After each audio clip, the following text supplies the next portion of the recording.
niin, Lauri. Väärä. Lauri. Se oli 3. pala. Lauri. Mikä toikin nyt oli? No niin, voidaankin aloitella palaveri, jos kaikilla on jo kahvia edessä.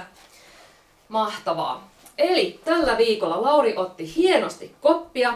Hän on järjestänyt meille johtaja Kohosen kertomaan tulevan vuosikvartaalin isoista haasteista, mitä meillä on edessä. Ja näin ollen johtaja Kohonen, ole hyvä.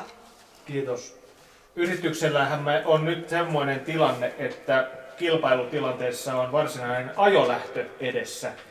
Voitaisiin sanoa, että tilanne on sellainen, että jos jollakulla on taskussansa jokerikortti.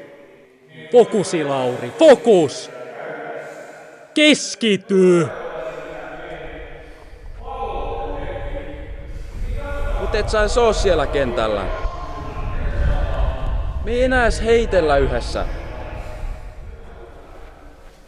Lauri, hei, oot sä ihan kunnossa?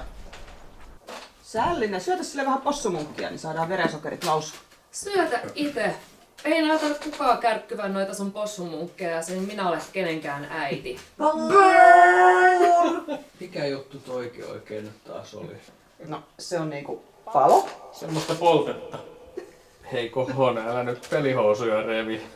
Ja seuraavaan asiaan. Työsuojeluvaltuutetun nimittäminen olisi nimittäin listalla tänään. Mä en sit ainakaan oo. Enkä minä. Lauri voi olla. Tuleeko kelleen mieleen siis ketään sellaista oikein supervaihtoehtoa? Äiti aina kannusti mua. Viereisen osaston lukkarin Anja. Fokus. Hän lupasi Fokus, kyllä, että fokus, hän muista se fokus! Lauri! Ei oo todellista. Oikeesti tää koko toimisto on työympäristönä aivan laiton. Hei, nyt Lauri, mikä sua vaivaa? Hei, nyt kyllä on jotain vielä. Osaako joku jotain ensiapujuttuja? Lauri ei nyt kyllä ollenkaan voi hyvin. Hei, Lauri, mikä sun nyt tuli? Lauri, Oot sä täällä? onks kaikki ok?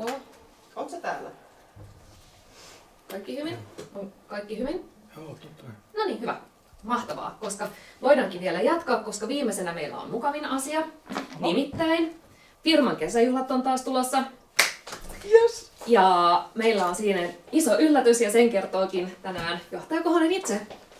Pääsemme kaikki bussilla Vimpeliin. Siellä voimme pelata.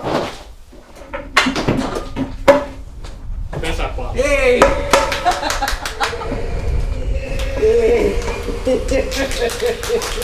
Pesäpalloa eläkeikäänä.